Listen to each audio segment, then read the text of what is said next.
morning. Thank you so much for choosing Citizen TV on this second day of October 2023. Happy new month as we approach the final 3 months of the year. My name is Sam Gituku. Karibu sana to the show that brings you what you need to think about as we begin the day. And of course, today we're paying some special attention to what has just been transpiring at the Bomas of Kenya. We are seeing different voices expressing themselves, some of them questioning the 2022 presidential election. We saw the Chirera fall back there in what appears to be the ghosts of the IEBC. We'll also be speaking about the mission to Haiti. We've seen the different leaders in the executive or in the government saying that 1,000 police officers will be sent to Haiti. CS Mutua is saying that they will go first for training before they can be deployed, and that should be done by the start of next year.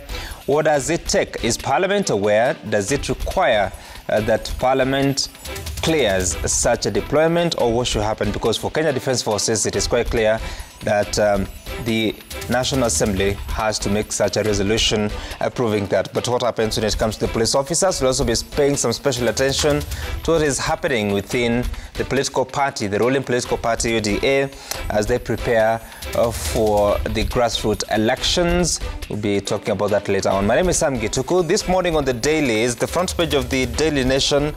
Death on campus. They join tertiary institutions full of life and hopeful of a bright future, and then they are found dead. They give different faces and names of the persons that we have lost.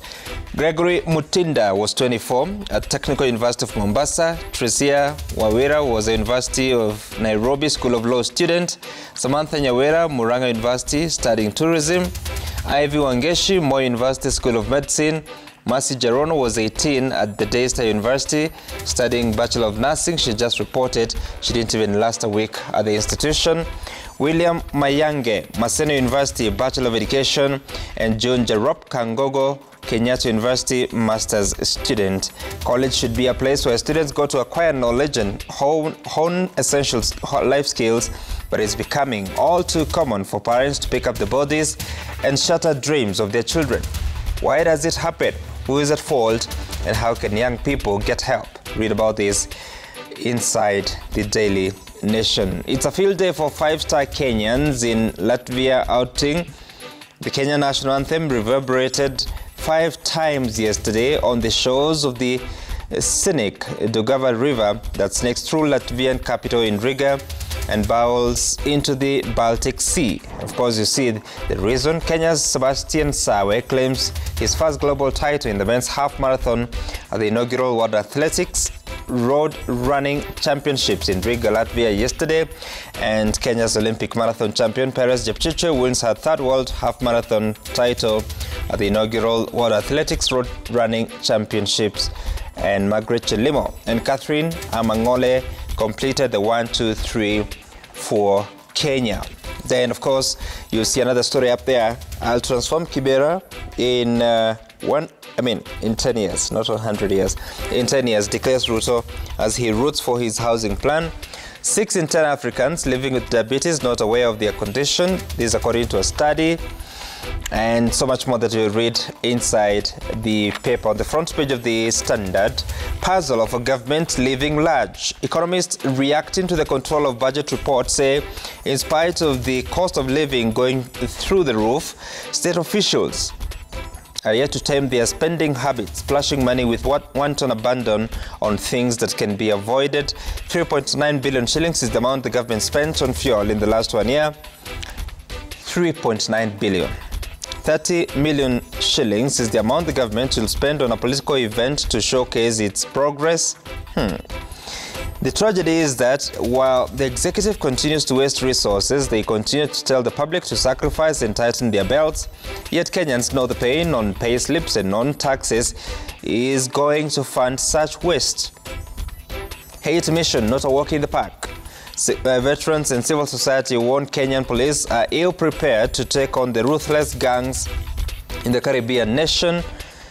And Kuppet bosses call for a review of education report, as well as animal feeds makers in the soup over prices. And one blow at a time, as practice makes perfect, is the story that you'll find in the sports pages. That's how the papers are looking this morning. Let's now focus on the stories that are making headlines in our newsroom.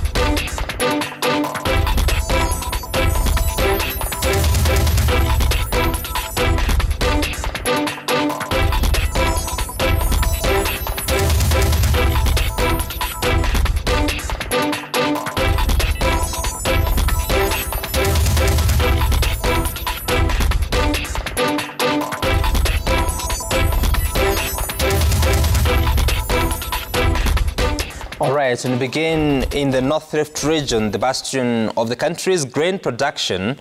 And maize farmers in the region are stuck with several tons of maize produce owing to failure by the National Cereals and Produce Board, NCPB, to provide a ready market for the produce. In parts of Trans Nzoia County, some farmers have had to offload their maize at throwaway prices of 3,500 shillings for a 90-kilogram bag, down from 6,500 shillings. And as Laura Otieno reports, the farmers are now staring at post-harvest losses running into hundreds of thousands of shillings as they lack access to drying facilities available at the NCPB.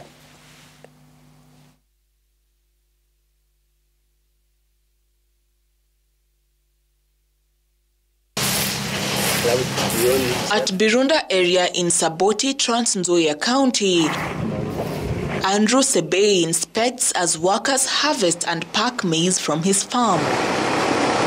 In July this year, Andrew had anticipated that he would make up to 600,000 shillings from his 5-acre piece. However, his hopes dim with every passing day as middlemen flock his farm to buy his produce. With no option of a market in sight, the farmer has had to release his maize to the middlemen at throwaway prices. Bei ya mahindi saa hii ni mbaya kabisa. Bei wachuruzi wananunua kuanzia 3,000 mpaka 3,500. Serikali ingekuwa na uwezo ingetoa bei yao kamili. Hata watuambie kama ni 45 ama 5,000 kwenda mbele. Kwa sababu saa hii uchumi imeharibika, wakulima wanaumia. Saa hii wale wanunuzi wengi ambao wamekuja hapa ni wa Uganda na Tanzania. Wanabeba mahindi tena wanarudia Uganda. Sababu wanasema Uganda mahindi imekwisha. Sasa yetu sasa imeanza kutoka. While on an inspection tour in Uasin Gishu in September, Agriculture CS Mithika Linturi indicated that the government would release the retail prices for maize and that the government will buy 1 million bags of the produce from farmers to stock up the strategic food reserve. But with the harvest season coming to a close, farmers are yet to hear from government agencies and have instead resorted to the loss-making middleman option. Mungeweka kama serikali ingetuwekea kama shilingi 8,000 ama 9 kwenda mbele, ingekuwa mzuri kwa sababu tumenunua mbolea bei kali na kwa saa hizi mafuta pia nayo iko juu. Sasa nilikuwa naona tuende na uchumi. President William Ruto had in August issued a projection of 44 million bags of maize harvest this year, following the rollout of the subsidized fertilizer program as part of efforts to lower the cost of food in the country. Many farmers are not yet using sufficient fertilizer. I am encouraging farmers going forward that let us use at least minimum 2 as we go to 3, because that is how we are going to increase our productivity. And that is how we are going to feed our nation, and that is how we are going to bring down the cost of living. According to the president, 5 million farmers had benefited from the program as he promised to push up the country's yield of maize to an average 60 million bags by 2027. However, with the boom in harvests, farmers are yet to reap where they sowed as they are forced to sell their produce at throwaway prices in order to make ends meet. Laura Otieno, Citizen TV. In the meantime, President William Ruto has announced his administration plans to expand the fertilizer subsidy program to reach more farmers, saying they are targeting to increase the number of bags to 7 million. Speaking at the Deliverance Church Langata, where he joined congregants for a Sunday service, the president said the first phase had enabled many Kenyans to grow maize, which will go a long way into countering the high cost of living. And as Chemutai Goin reports, Nairobi Governor Johnson Sakaja revealed that they had mapped out areas of the capital where they may need to relocate people during the anticipated El Niño rains. While addressing congregants at the Deliverance Church Langata, President William Ruto outlined steps his government had taken to address challenges faced by Kenyans, leveraging on his campaign promises. The president saying the fertilizer subsidy program had been a success and enabled farmers get more yields with an expected result to lower the cost of food, and that now he intended to expand it further. Tumepanga tena sasa mwaka ujao. Ile mbolea tulitumia karibu magunia milioni 4, tunapanga magunia milioni 7 ya mwaka ujao. Kwa sababu tunataka kuzalisha chakula zaidi. Hii tatizo ya njaa tunataka tuiondoe kabisa katika taifa letu la Kenya. Kwa sababu miaka 60 baada ya kuwa taifa huru, haifai kuwa bado tuko na matatizo ya njaa. We are supposed to have sorted out the challenge of food in our country. The president further speaking to his government's plan to facilitate universal health coverage, saying a healthy nation was bound to be a productive one. This is the year we are going to get proper universal health coverage. Na ndio mpango yetu. Hatutaki familia ziendelee na matatizo ya magonjwa. Watu wengi wanaingia umaskini kwa sababu ya kuuza mali yao wakishughulika na wagonjwa hospitalini. Na ndio sababu we want to expand that coverage so that we can reduce mambo ya incidences ya ugonjwa kwa kubadilisha mfumo wetu kutoka kutibu magonjwa badala yake tuzuie. He also made a case for his affordable housing plan, which he said will not only uplift the living standards of many, but also facilitate jobs for young people struggling with joblessness. Tunaondoa watu kwa slum. Hii Kibera slum iko hapa na zile slum ziko Nairobi. Kwanza hii ya Kibera in 10 years hakutakuwa na slum hapa. There will be no slum. Hii tutakuwa tumeibadilisha imekuwa estate. Nairobi Governor Johnson Sakaja announced the county government's plans to move some Nairobi residents from their areas due to the anticipated El Nino rains. We're going to publish areas where people must move. There's some areas where we will need to move people because we're just timing around the 9th. That is the forecast. But around Nairobi Dam, around Waruku, some places in Dandora, we'll have to move people to higher ground. Na tunaomba tukifanya hivyo wajue tunafanya kwa sababu yao. Your Excellency, every year kukiwa na mvua tunapoteza watu hapa Nairobi Dam because when it dries people move into the dam and they build houses, and with one rain it causes a lot of havoc. There's a time we even lost 7 people in one night. So with the maneno ya El Nino, Governor, tuhakikishe kwa hapa Nairobi Dam tumesort hiyo mambo. Already, Nairobi County has commenced the process of unclogging the drainage system to address cases of flooding. We unveiled our Green Army. I'm sure you've been seeing around in the estates, Vijana. We had 2,500 who are unclogging drainages. They're preparing us not just for El Nino, because El Nino will come, but also for us to have a clean environment. Chemutai Goin, Citizen TV, Nairobi. And now to a special story. It's a new and concerning wave sweeping the coast region. Drug addicts mixing hard drugs with prescription medicines in search of the ultimate high. However, it is taking a devastating toll, turning addicts into zombies. It is seen the government intensify its crackdown on the heroin supply in the region. Our reporter Katete Jeroge traversed Mombasa, Kilifi and Kwale counties on a fact-finding mission in this week's special report, Inside the Drug Country. For about 2 minutes or so, he stands unaware of his surroundings, head downcast. His friends alert him to sit down when he notices our presence. We engage the friend who has also abused drugs. The conversation lasts a few minutes as he is incoherent due to effects of what he consumed. He is concerned about the shortage of heroin in Mombasa County.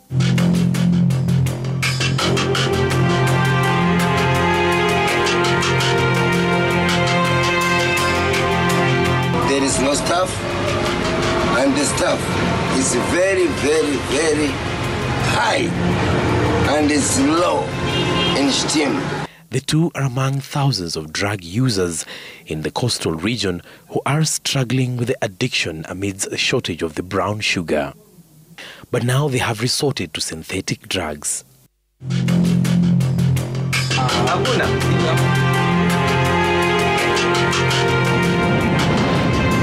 It all started with the release of these undated viral video clips taken in Mombasa County in July. In one of the video clips, a group of 4 men who appear to have taken drugs is captured in a zombie-like state. One standing facing the camera appears drowsy. Another one behind him also appears drowsy while bending.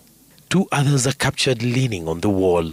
In a separate video captured at a bus stop, another young man appears drowsy while holding a cigarette. The video raised fears that the addicts could have had access to fentanyl, a potent synthetic opioid drug which is used in pain management for cancer patients, and which is 100 times more potent than morphine. A multi-agency operation by the Ministry of Interior, led by NACADA, ruled out the presence of fentanyl in the country. From the findings, we can comfortably state that we have not found any reported fentanyl case. You know, the fentanyl is the drug which we really suspected could have been the cause of this. However, the team establishes a new trend. Drug users have resorted to using multiple substances with the desire to get longer periods of highness. Among the emerging drugs were skunk cannabis, amitriptyline, diazepam, morphine, ketamine, xylazine, which is a veterinary animal tranquilizer used for sedation of animals such as horses and cattle, which causes the zombie phenomenon. The rise in use of these drugs is being attributed to shortage of heroin supply. The discovery prompted Citizen TV to embark on a fact-finding mission down to the coastal region. Our mission to witness firsthand the multiple drug use trends and assess the effects it has on public health. We are introduced to a former tester and a drug addict in Ukunda, Kwale County, whose identity we will conceal due to security reasons. Kazi ya testa ni ule unga kabla haujavutwa na mtu yeyote. Ni ujaribu mimi ni usikize kama ni mzuri. Ndio ule mnunuaji anaweza ununua kwa wingi akauleta. Juu akiununua kama si mzuri, yeye ndio anaingia hasara. Sasa inabidi mimi nijisacrifice niwe tester.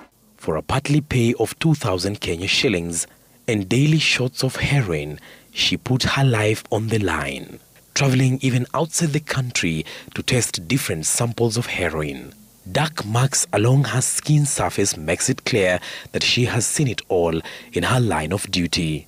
However, the journey was cut short after a near-death experience. Sasa nilivyojidunga nikapoteza fahamu, na nilivyopoteza fahamu nikajipata hospitalini, nikauliza niko siku ngapi hapo, nikaambiwa hiyo ilikuwa siku ya pili. Ndio tangu hapo mimi nikasema mambo ya utesta tena sitaki kwa sababu ni hatari sana. From her experience, she tells us, unlike before, the heroin being sold in the market today is contaminated and is slowly losing its potency. Ule wa kitambo ulikuwa uko sawa, lakini huu wa saa hii nikijidunga ninasikia zile rosto kweli zimetoka, lakini ninasikia roho inanichafuka. Na saa zingine ninasikia nikihema, ninasikia harufu ya damu inatoka kwa ndani. Plus nikilala usiku ninajisikia niko mkubwa, yani huu mlango vile unauona naweza shindwa kutoka, najiona mimi mwenyewe ni mkubwa, siwezi toka kwa huu mlango.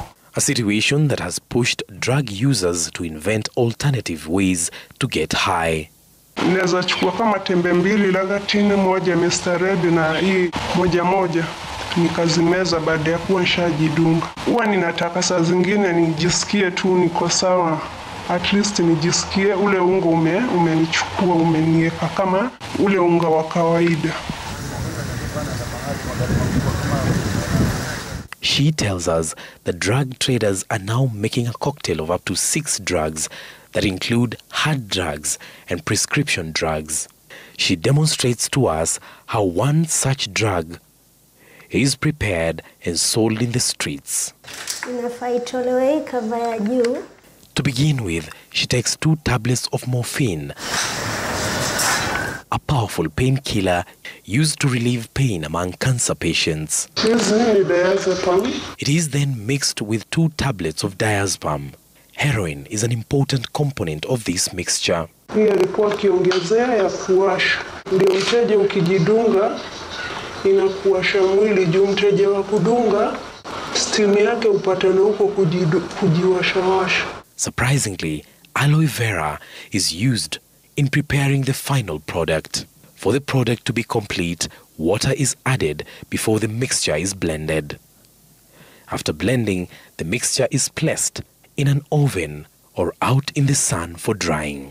Once it is dry, it is cut into small pieces which are sold in grams.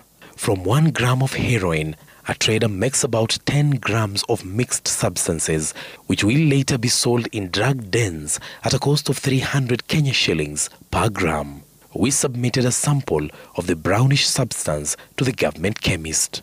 Results of the samples revealed that the brownish substance contained heroin laced with morphine, codeine, caffeine, dextromethorphan, nascopine, and papaverine. 35 kilometers from Ukunda in Leisure Nyali, we meet another drug user, Harun Ali Harun. Nilianza na heroin na rohypnol. Maanake rohypnol ilikuwa nikitumia kabla ya unga. Nilikuwa natumia bangi na heroin. Harun has been hooked to drugs for the last 30 years. It all started with a puff of bang when he was 13 years old before evolving into hard drugs and eventually mixing of hard drugs and prescription drugs. Sasa hiyo cosmom nilikuwa na la 2, sasa nilikuwa na meza 2, alafu nadunga, alafu na huko napandisia ndo nasikia vizuri. Haya, usiku nadunga 2, alafu nachukua sigara na chukua hii red 2. Sasa ile red iko powerful kwa kukopa ndo usingizi. Powerful, very very powerful. Yani ukaitumia sasa hivi utalala. You find someone forcing himself into a wall, yeah, leaving the door aside, yeah, knocking his head, wanting to get through the wall. Those are the kind of effects that are being realized when you take these synthetic drugs. They are not good at all. Harun, who works as a casual laborer at Kongowea Market in Mombasa City, spends about 600 Kenya shillings on drugs daily. An addiction, he says, he is ready to quit as the thirst for drugs cost him his marriage. Kama hivi sasa hivi nasikia aliolewa na pia nashukuru sana kwa kuolewa kwake. Watu wanaponiambia kwa ameolewa. Na mimi nasema ninashukuru sana kwa sababu aliomoa amemstiri. For Mora, not her real name, Miritini Treatment and Rehabilitation Center has offered solace. When she arrived here at the end of August, she had given up hope. Napata usaidizi tena sana sababu nilikuja very worse, yani at least sasa naona nimegain sababu nilikuja sina weight yangu ilikuwa ni kama 35. Sasa hii at least niko na 40. Yani niligive up maisha yangu yote. Nikasema sasa ni nini? Nipata maradhi, niko na ukimwi, niko na TB. Yani acha nife. Sasa hii niko na ile TB ile inaitwa MDR. Unajua MDR? Her 20-year journey with drugs has shattered her life. Her only son, who is 9 years old, lives in Germany with her sister after she neglected him due to her drug addiction. She was introduced to drugs by her then boyfriend, a drug peddler who used to mix drugs to get a higher effect. Sasa nikimwona akidona hivi akisinzia, pia mimi nafeel mbona wewe wadona, ngoni ni unga peke yake. Ananiambia natumia na diazepam pia. Ndo akanionyesha hiyo siku, ndo nikasikia utamu wake, ndo nikaendelea hivyo. Sasa hata 4 hours ama 3 hours nasikia nimelala kabisa, sijielewi, yani niko blackout. Yani nimesimama ama nimekaa niko hivi nasinzia. We also have been talking to the Pharmacy and Food Board to make sure that the accountability for prescribed drugs, the ones for prescription, is strict so that we don't have leakage. We suspect that some crooks are smuggling these drugs. The management of the facility, which offers methadone to 250 drug addicts, among them 11 couples, says the shortage has led to an increased number of drug addicts in need of MAT services. If you compare the people you've seen here and the people you've seen outside in the dens, you can clearly see the difference. They're well-behaved, they're healthier, they're productive. So there's need and there's demand, so that we are limited by capacity, but there's a huge demand for such facilities to be opened in the country. A visit to one of the drug dens in Ziwalangombe area in Bombolulu, empty sachets of Kozepam on the ground, welcome us to the home of over 200 drug addicts. We arrived just in time when a new supply of heroin had arrived. Those who had ordered are busy preparing to partake. Surprisingly, these activities take place in full glare of police who patrol the area.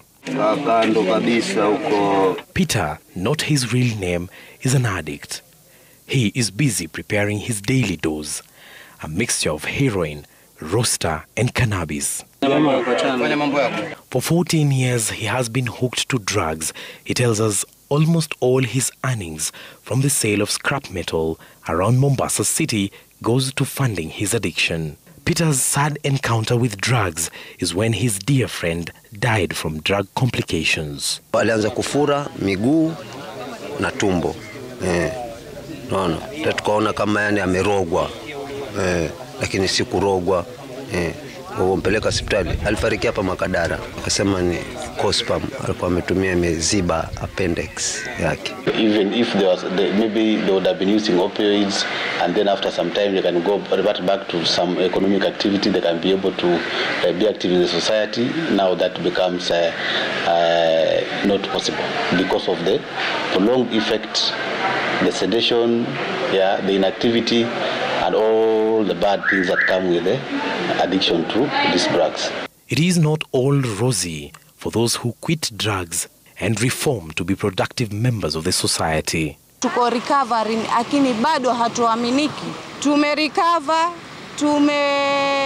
tumejisafisha ile mafuta yale ya unga, lakini bado kwa kuwa unga ni kidonda sugu na sijui watu wanalichukuliwaje, hata kama umerekebika bado unachukuliwa ni majority. Hapo ukiuliza utaona family ndio wamewabwaga kabisa.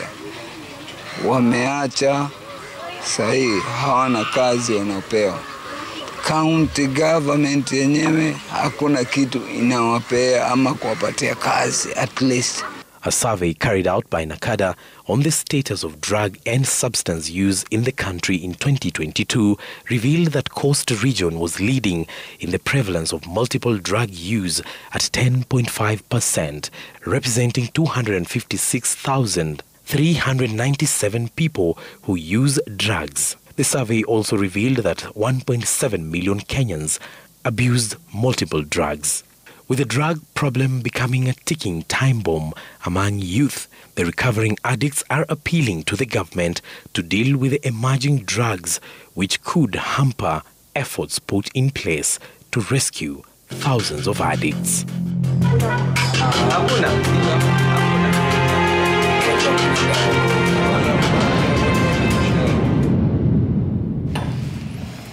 A powerful story there inside drug country, and very unfortunate images of young Kenyans wasting away because of that. We're taking a short break here on the break. When I come back, we'll be speaking about the latest in the world of politics, but also looking at what is transpiring in the police sector.